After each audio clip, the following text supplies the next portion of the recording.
और प्रशासन के इस विषयांतर्गत हमने पिछली कक्षा में पढ़ा था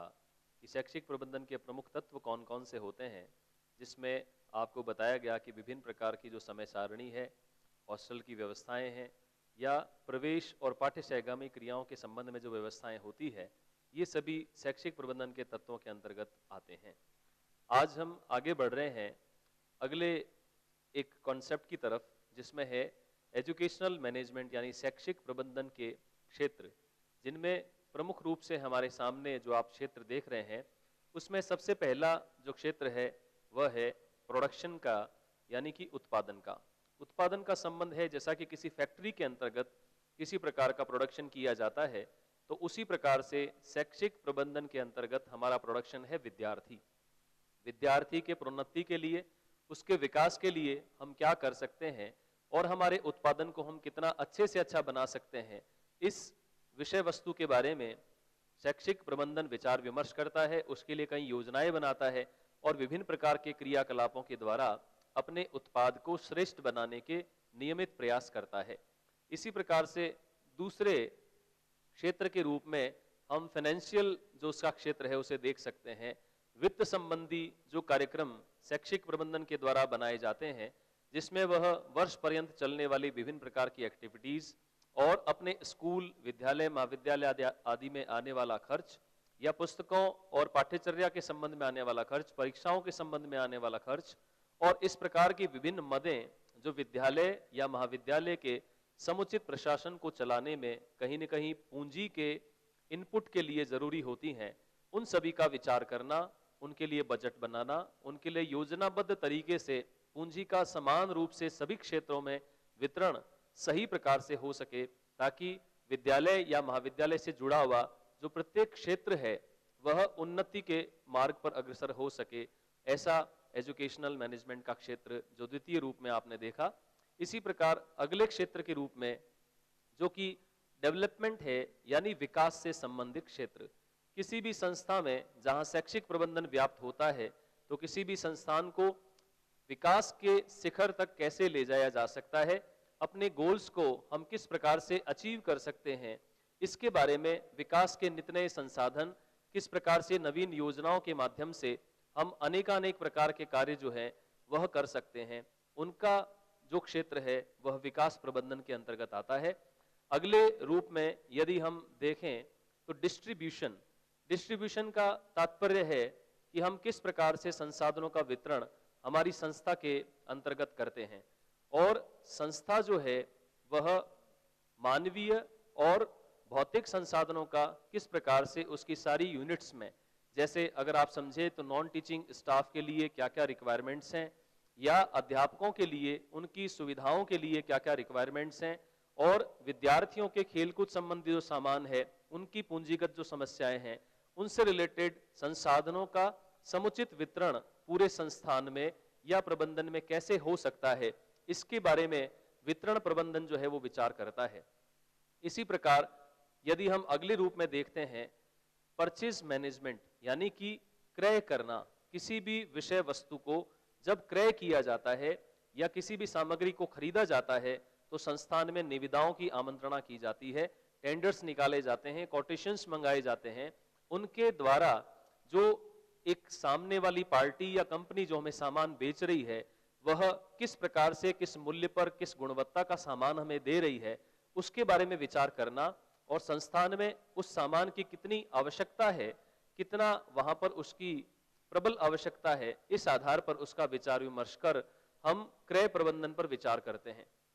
इसी प्रकार अगले क्षेत्र के रूप में ट्रांसपोर्ट, विभिन्न प्रकार की विषय वस्तुओं को यथा अन्य अन्य प्रकार के जो माल होते हैं, जो फैक्ट्रीज के अंतर्गत या फिर शिक्षा के अंतर्गत हम कौन सी सामग्री को कहां पहुंचाना चाहते हैं। एग्जाम्स के लिए हमारा सामान जो है, विभिन्न प्रकार की प्रश्न पत्र, विभिन्न प्रकार की सामग्रियां, कंप्यूटर इत्यादि जो अलग अलग सोर्सेज होते हैं, उनको हर विभाग में पहुंचाने का कार्य, प्लस यदि आप स्कूल का उदाहरण लें तो उसमें बच्चों के आने जाने की व्यवस्थाएं, ऑटो को हम हायर करेंगे या बसेस के द्वारा विद्यार्थियों को एक स्थान से दूसरे स्थान पर भिजवाएंगे, उसकी क्या फीसेज होंगी, ट्रांसपोर्ट के साधन कौन कौन से आवश्यक हैं और कितने लेने चाहिए, इनके बारे में विचार करने का कार्य जो है वो ट्रांसपोर्ट के अंतर्गत आता है। इसी प्रकार से अगले क्षेत्र में जो आप देख रहे हैं एस्टैब्लिशमेंट, यानी कि संस्थापन से जुड़ा हुआ जो विभाग है,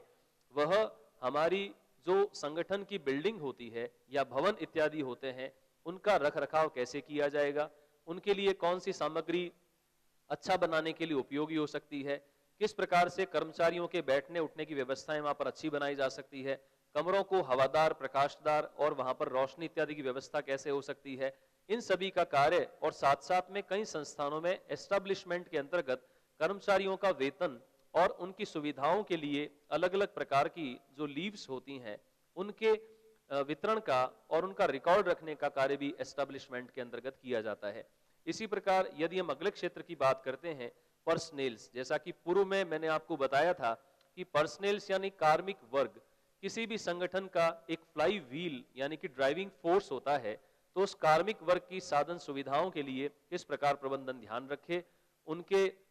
बच्चों की शिक्षा दीक्षा की व्यवस्था किस प्रकार हो, उनके इंसेंटिव्स यानी वेतन आदि, वेजेस आदि किस प्रकार निर्धारित किए जाएं और उन्हें लाभांश के तौर पर किस प्रकार कितनी पूंजी दी जाए और विभिन्न प्रकार के उनके अवकाश आदि किस प्रकार से निर्धारित किए जाएं, इन सभी कामों का जो कार्यभार है वो शैक्षिक प्रबंधन के क्षेत्र के रूप में आता है। इसी प्रकार अगले रूप में यदि हम देखते हैं ऑफिस, यानी कि आपका कोई भी कार्यालय, क्योंकि एक विद्यालय महाविद्यालय में विभिन्न प्रकार के कार्यालय होते हैं, वहां पर फाइलिंग की किस प्रकार से व्यवस्था रहेगी, कागजों का या विभिन्न प्रकार के जो इंपोर्टेंट डॉक्यूमेंट्स हैं, महत्वपूर्ण प्रपत्र हैं, उनका रख रखाव कैसे किया जाएगा, उनकी फाइलिंग कैसे की जाएगी, उनका व्यवस्थापन संग्रहण कैसे किया जाएगा और लंबे समय तक जो रिकॉर्डिंग उनकी की जानी है वह किस प्रकार से की जाएगी, इस पर भी शैक्षिक प्रबंधन जो है वो विचार करता है। इस प्रकार से इन सभी क्षेत्रों के माध्यम से शैक्षिक प्रबंधन अपनी विभिन्न क्रियाओं का संचालन समय समय पर सफलतापूर्वक करता रहता है। और इन सभी क्षेत्रों के अलावा भी अन्य अन्य जो संस्था के आधार पर निर्धारित किए जा सकते हैं कि विद्यालय में कुछ ऐसे क्षेत्र अलग होते हैं जो महाविद्यालय में विकसित रूप में होते हैं और विश्वविद्यालय में उससे भी और विकसित रूप में वहां पर पाए जा सकते हैं। अगले रूप में हमें एक अंतर को जरूर समझना होगा कि प्रशासन और प्रबंधन, क्योंकि इन दोनों में अंतर करने का जो सिलसिला है वो ऐतिहासिक रूप से बड़े ही वाद विवाद का विषय रहा है और अनेक मतांतर प्रशासन को अलग तरीके से प्रभाषित करते हैं, उसी प्रकार से प्रबंधन को अलग तरीके से प्रभाषित करते हैं।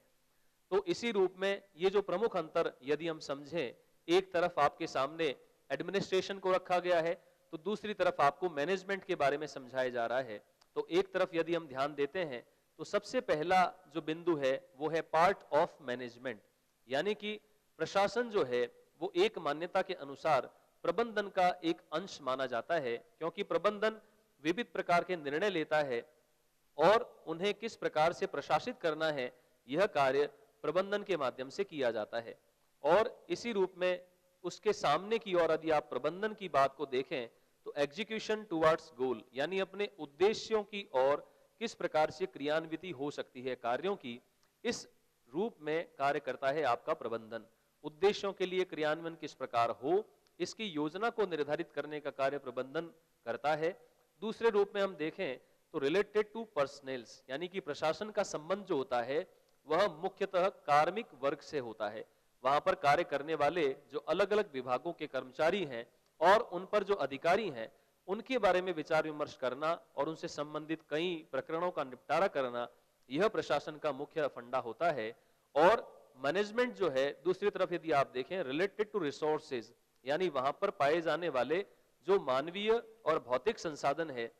वहां की पूंजी है और कई बाह्य कुछ ऐसे तत्व होते हैं जो प्रबंधन और प्रशासन के विकास के लिए आवश्यक है, उन सबके विषय में जो नीतिगत निर्णय लेने का कार्य है वह प्रबंधन के माध्यम से किया जाता है। और प्रबंधन से जुड़े हुए कई बार आप देखें कि विश्वविद्यालय आदि में बोर्ड ऑफ मैनेजमेंट होता है, यानी कि प्रबंधन के लिए जो बोर्ड गठित किया जाता है वह विश्वविद्यालय में कितनी पूंजी की आवश्यकता है, कर्मचारियों के लिए कौन सी नीतियों को बनाए जाने की आवश्यकता है और किस प्रकार वहां पर विभिन्न प्रकार के संसाधनों का व्यवस्थापन हो सकता है, इसके लिए प्रमुख रूप से मैनेजमेंट जो है वो कार्य करता है। तीसरे पॉइंट के रूप में यदि हम देखें एनहांसेस स्किल्स ऑफ वर्कर्स, यानी कि प्रशासन का संबंध जो है वो मुख्यतः कार्मिक वर्ग की कुशलता को बढ़ाना होता है। किसी भी कर्मचारी को कंप्यूटर की दक्षता है, इंग्लिश स्पोकन की दक्षता है या विभिन्न प्रकार के कार्यों में उसकी निपुणता है, उसे बढ़ाने के लिए प्रशासन निरंतर कार्यरत रहता है। इसी प्रकार प्रबंधन जो है वो संपूर्ण जो संगठन है उसकी प्रभावशीलता में कैसे वृद्धि हो सकती है, लोगों के सामने जो हमारा आउटपुट जा रहा है वह किस प्रकार से जाए और हमारा मेन मोटो किस प्रकार से पूरा हो सकता है, इस पर विचार करने का कार्य प्रबंधन का होता है। इसी प्रकार यदि हम देखें अगले पॉइंट के रूप में कि नियमों और परिनियमों के अनुसार कार्य करना प्रशासन के अंतर्गत आता है, जो कि विभिन्न धाराएं उपधाराएं आदि होती है। सरकारी क्षेत्रों में भी आप देख सकते हैं, इसी प्रकार निजी प्रशासन में भी आप देख सकते हैं कि वहां पर लॉज एंड बाईलॉज नियम और परिनियम बनाए जाते हैं। उसके अकॉर्डिंग प्रशासन में कौन व्यक्ति क्या कार्य करेगा, कौन किसके प्रति उत्तरदायी होगा और कौन किसका अधिकारी और कौन अधीनस्थ होगा, इन सभी कार्यों को संचालित करना प्रशासन का कार्यक्षेत्र है। इसी प्रकार उसके दूसरे घटक जो प्रबंधन हम पढ़ रहे हैं वह सिचुएशनल होता है, यानी कि परिस्थिति जन्य वह निर्णय लेता है। जैसी सिचुएशन होती है उसके अकॉर्डिंग वो डिप्लोमेसी से अनेक प्रकार के निर्णय लेता है और येन केन प्रकारेण एनी हाउ उसका सबसे बड़ा जो मोटो होता है वो गोल ओरिएंटेड होता है, यानी कि उद्देश्य को किसी भी प्रकार से कैसे मानवीय और भौतिक संसाधनों के माध्यम से पूरा किया जा सकता है, इसके लिए प्रयासरत रहता है प्रबंधन। अगले बिंदु के रूप में depends on size and areas of organisation, यानी इसका प्रशासन का जो कार्य होता है वह किसी भी संगठन के आकार और उसके फैले हुए क्षेत्र पर निर्भर करता है, जिसके अनुसार वह अपने कार्य को वृहद या सीमित रूप प्रदान करता है। उसी प्रकार से मैनेजमेंट जो है वो अलग अलग स्तरों पर, यानी मल्टी स्टेजेस जो लेवल्स हैं उनके अनुसार कैसे वर्किंग करवाई जा सकती है। स्तरीकरण के आधार पर हायरार्कियल फॉर्म में किस प्रकार से अधिकारी और अधीनस्थ एक दूसरे से संबंध होकर कार्य करेंगे, इसके लिए जो विचार करता है वह प्रबंधन करता है। तो मुख्य रूप से बात यहाँ पर यह समझने की है कि कुछ मान्यताएं प्रबंधन को ज्यादा वृहद और प्रशासन को उसका अंग बताती है, जबकि कुछ मान्यताएं प्रशासन को ज्यादा वृहद और प्रबंधन को उसका अंग बनाती है। अस्तु हमें निश्चित रूप से यह समझना है इन अंतर के माध्यम से कि प्रशासन और प्रबंधन एक दूसरे के जिस प्रकार से हम कहते हैं एक सिक्के के दो पहलू हैं, जो एक दूसरे के साथ में पैरेलल फॉर्म में चलते हैं और एक के बिना दूसरे का, दूसरे के बिना पहले का कार्य नहीं चल सकता है। अगले रूप में हम बात कर रहे हैं शैक्षिक जो प्रशासन है उसके आधुनिक संप्रत्यय का विकास किस प्रकार से हुआ, यानी कि हिस्टोरिकल फॉर्मेट में यदि हम जाते हैं तो अलग अलग टाइम के क्रोनोलॉजिकल सिचुएशंस के अनुसार वह कालानुक्रम में कैसे विकसित हुआ और किस प्रकार इसका आधुनिक संप्रत्यय जो आज हम सभी पढ़ रहे हैं वो हमारे सामने कैसे आया। तो इसे समझने के लिए एक तरफ आपको टाइम, आप देख रहे हैं समय की जो सारणी दी गई है, दूसरी तरफ यदि आप देखें तो आपको स्कूल्स का मतलब यहां पर यह है कि किस प्रकार का संप्रदाय हमारे सामने आया, और तीसरे रूप में यदि आप देखें तो सबसे लास्ट में कंट्रीब्यूटर्स के बारे में यहां पर बताया गया है। कंट्रीब्यूटर्स यानी कि इसमें जो सहयोग करने वाले या प्रतिपादन करने वाले, जिन्होंने विभिन्न सिद्धांतों को जन्म दिया और अपने सहयोग के द्वारा इस आधुनिकता तक आते आते हमें विभिन्न प्रकार का सहयोग प्रदान किया। तो सबसे पहला जो युग था वह 1900 से 1935 तक लगभग टेंटेटिवली माना जा सकता है, जिस संप्रदाय का प्रमुख एम्फासिस जो था, जो ज्यादा जोर था वह उत्पादन पर था, यानी कि प्रोडक्शन पर था। इसी रूप में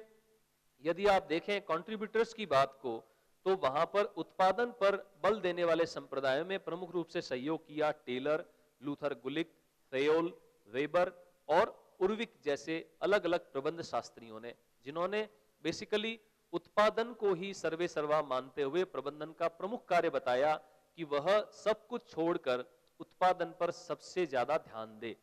दूसरे रूप में यदि हम 1935 से आगे चलते हैं तो लगभग 1950 तक जो संप्रदाय हमारे सामने आता है वह है ह्यूमन रिलेशन अप्रोच, जो कि उत्पादन पर बल देने वाले संप्रदाय के ऑपोजिट फॉर्मेट में विरोध में पैदा हुआ, जिसके अंतर्गत सहयोग करने वाले थे Mary Parker Follett, Elton Mayo और रोथिलिस बर्जर। इन प्रमुख प्रबंध शास्त्रियों ने इस बात पर बल दिया कि उत्पादन के स्थान पर मानव को मानव समझना चाहिए और उसके मानवीय कारकों पर या उसके मनोवैज्ञानिक कारकों पर हम किस प्रकार से ध्यान दे सकते हैं, इस बात पर हमें गौर करना चाहिए। तीसरे रूप में यदि हम कड़ी देखते हैं तो 1950 से 1970 तक जो युग आया, उन्होंने सामाजिक विज्ञान संप्रदाय के तहत, यानी कि वह विभिन्न प्रकार के अलग अलग जो समाज विज्ञान से जुड़े हुए संप्रत्यय हैं, उनका उपयोग करते हुए प्रशासन को कैसे चलाया जा सकता है, इस पर एम्फासिस किया, जिसमें प्रमुख कंट्रीब्यूटर्स थे बर्नार्ड और हर्बर्ट साइमन, जिन्होंने अलग अलग प्रकार की जो राजनीति विज्ञान की शाखाएं हैं या कह दें मनोविज्ञान की या दर्शन की, अलग अलग जो सामाजिक विज्ञान से जुड़ी संस्थाएं हैं और विभिन्न प्रकार के जो सिद्धांत हैं, उनका उपयोग प्रशासन में कैसे किया जा सकता है, इस बात पर बल दिया। और इसी रूप में अंतिम जो कड़ी है,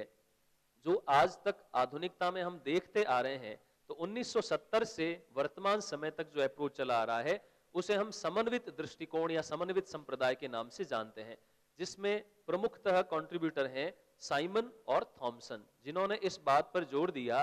कि प्रशासन को अपना कार्य परिस्थिति के अनुसार करना चाहिए या परिस्थिति जन्य दृष्टिकोण रखना चाहिए कि जैसा सिचुएशन अगर कोई एडमिनिस्ट्रेटर फेस करता है, उसके अकॉर्डिंग उसे अपना निर्णय लेना चाहिए या विभिन्न प्रकार के डिसीजंस अपने संस्थान में करने चाहिए। अगले रूप में हम बात करते हैं, जो अभी हमने आधुनिक संप्रदाय के विकास की जो धाराएं पढ़ी, उनमें सबसे पहला संप्रदाय जो प्रशासन का मुख्य संप्रदाय माना जाता है, जिसने प्रशासन में एक नई क्रांति को जन्म दिया और प्रशासन में कई तरह के रेवोल्यूशंस किए और अलग अलग प्रकार के सुझावों द्वारा प्रशासन को कैसे सफल बनाया जा सकता है, इस बात पर जोर दिया, जिसका नाम है वैज्ञानिक प्रबंधन का सिद्धांत।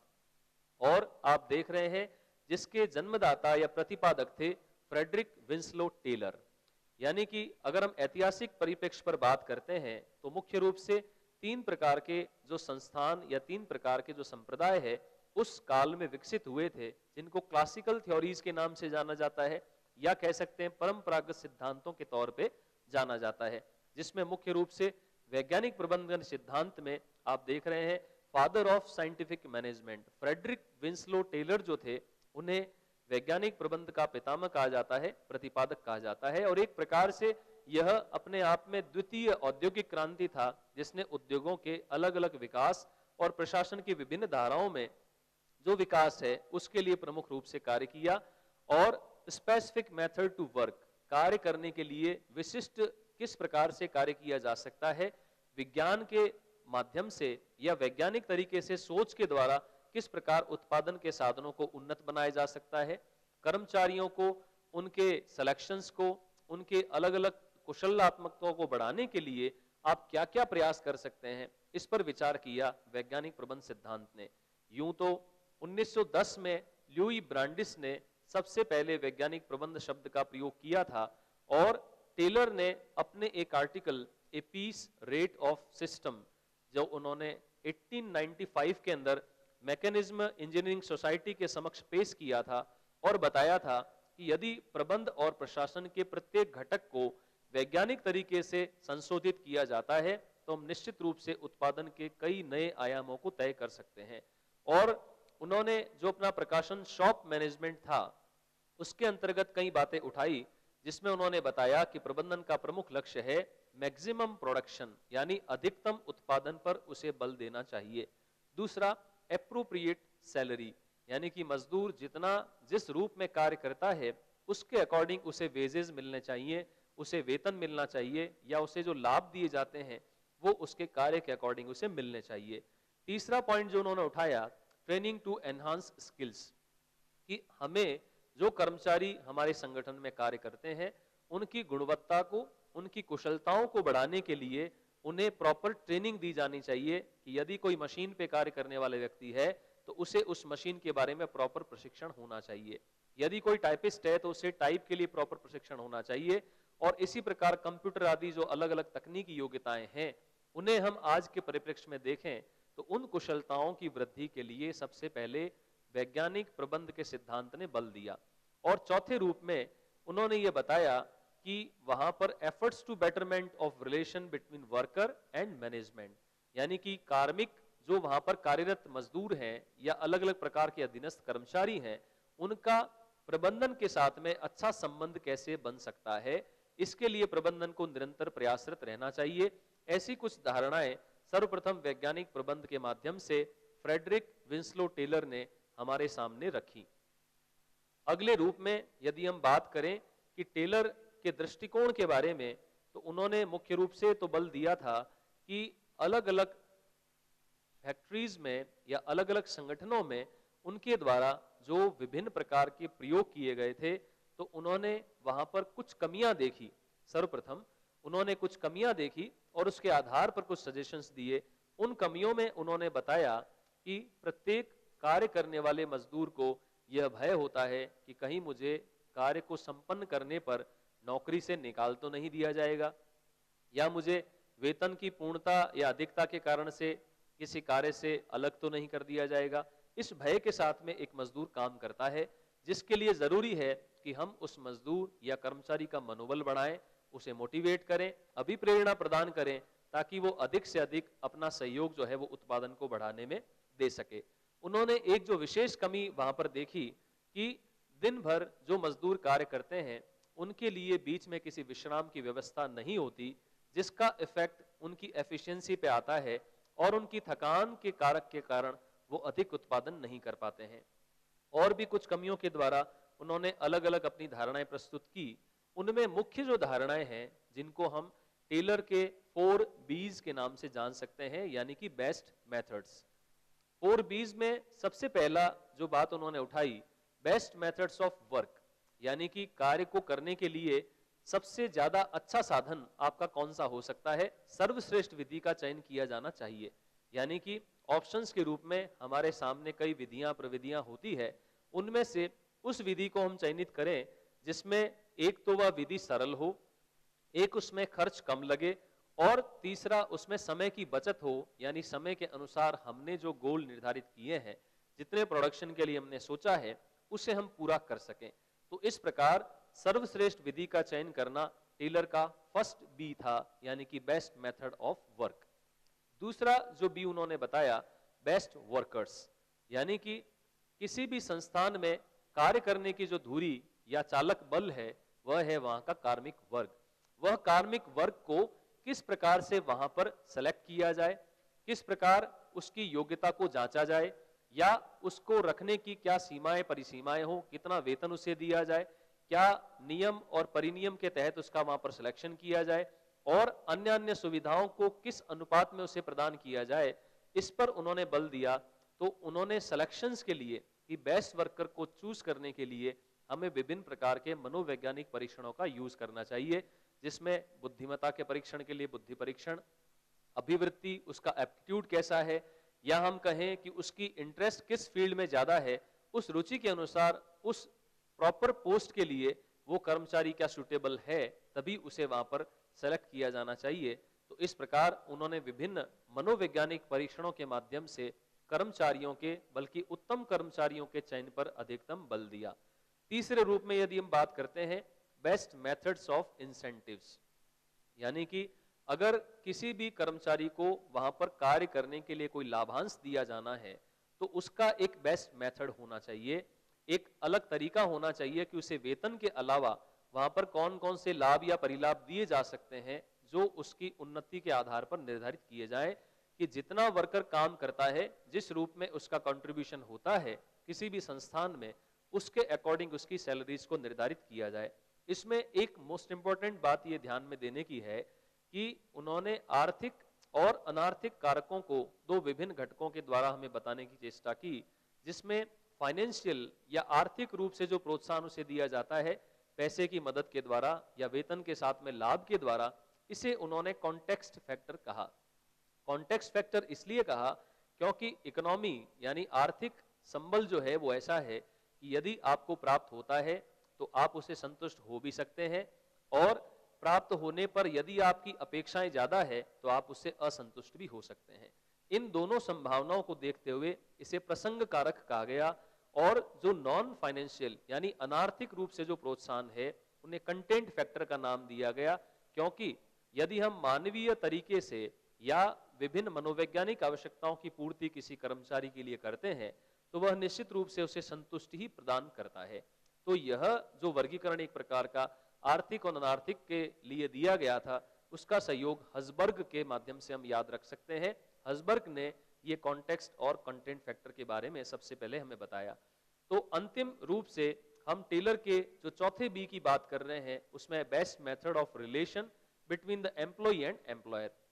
कि किस प्रकार से हम वहां पर कार्य करने वाले जो नियुक्त कर्मचारी है और जो वहां के नियोक्ता है, यानी कि प्रबंधक और कर्मचारी के बीच में कैसे श्रेष्ठ संबंधों का निर्माण किया जा सकता है, इसके लिए कार्य करने हेतु टेलर ने सबसे पहले बहुत ज्यादा बल दिया कि उन संबंधों को अच्छे से अच्छा बनाया जाए और उनमें वृद्धि के लिए निरंतर प्रबंधन के द्वारा प्रयास किए जाने चाहिए। तो ये थे हमारे टेलर के 4 बीज, यानी कि बेस्ट मेथड्स, जो उन्होंने अलग अलग प्रकार से हमारे सामने रखे। क्योंकि हम वैज्ञानिक प्रबंधन की बात कर रहे हैं, तो वैज्ञानिक सोच से जुड़ा है वैज्ञानिक प्रबंधन। तो निश्चित रूप से जैसे विज्ञान अपनी किन्हीं भी धारणाओं को संतुष्ट करने के लिए विभिन्न प्रकार के प्रयोग करता है और उन्हें सिद्ध करने के माध्यम से वह दुनिया के सामने रखता है कि यह बात इस प्रयोग द्वारा सिद्ध हुई है, अतः हमें मान्य है। इसी प्रकार से टेलर ने भी विभिन्न प्रकार के प्रयोग किए। अलग अलग फैक्ट्रीज के अंदर उन्होंने फॉरमैन के तौर पे काम किया। इंजीनियरिंग फील्ड में उनका एक बहुत कंट्रीब्यूशन रहा। उन फैक्ट्रीज में काम करते हुए जो अलग अलग प्रयोग उन्होंने किए और उन प्रयोगों के माध्यम से जो निष्कर्ष निकाले, उस माध्यम से उन्होंने ये वैज्ञानिक प्रबंध का सिद्धांत हमारे बीच में रखा था। तो निश्चित रूप से आवश्यक है कि हम इन प्रयोगों पर भी थोड़ा ध्यान दे दें। सबसे पहला प्रयोग जो है वो मिडवेल एक्सपेरिमेंट उनका कहलाता है। ध्यान से आप देखें, मिडवेल एक्सपेरिमेंट, यानी कि उन्होंने मिडवेल स्टील कंपनी में रहते हुए अलग अलग प्रकार के जो स्टील या कच्चा लोहा उठाने वाले जो मजदूर होते थे, उनकी कार्यशैली को देखा और ये पाया कि वहां पर एक छुपी हुई जो कामचोरी है वो पाई जाती है। यानी कि हर कर्मचारी अपने मन के अकॉर्डिंग या जैसा उसका सोचना है उसके अकॉर्डिंग वह अपनी विधि अपनाता है। यानी कि वहां पर स्टैंडर्ड जो कार्य दशाएं हैं या प्रमापीकृत जो दशाएं हैं वो नहीं पाई जाती। इस तरह से वहां पर लेकिंग ऑफ ऑनेस्टी, यानी एक प्रकार से छुपा हुआ जो भ्रष्टाचार है वह पाया जाता है, ऐसा टेलर का मानना था। और साथ में उन्होंने देखा कि वहां पर कार्य करने का जो मजदूरों का तरीका है वह सिमिलर नहीं था। हर मजदूर अपने तरीके से कार्य किया करता था। इसलिए उन्होंने इस बात पर बल दिया कि हमें कार्य की एक प्रमापीकृत दशाएं निश्चित करनी चाहिए, उसी के अकॉर्डिंग हमारा कोई भी वर्कर कहीं पर भी कार्य करना चाहिए। तो इस मिडवेल प्रयोग के द्वारा उन्होंने यह निष्कर्ष दिया कि हमें कार्य की प्रमापीकृत दशाओं को निर्धारित करना चाहिए और साथ में कर्मचारियों के कार्यों का पूरा निर्धारण किया जाना चाहिए। अगले प्रयोग के रूप में उन्होंने मेटल कटिल एक्सपेरिमेंट जो है, यानी कि जो धातु है उसे काटने के लिए जो इक्विपमेंट्स यूज होते हैं उससे संबंधित आश्चर्यजनक रूप से उन्होंने 30,000 प्रयोग किए और अपने निष्कर्ष प्रदान किए, जिनमें उन्होंने ये पाया कि धातु को काटने वाली जो मशीनें हैं उसकी ड्रिलिंग का जो सिस्टम है,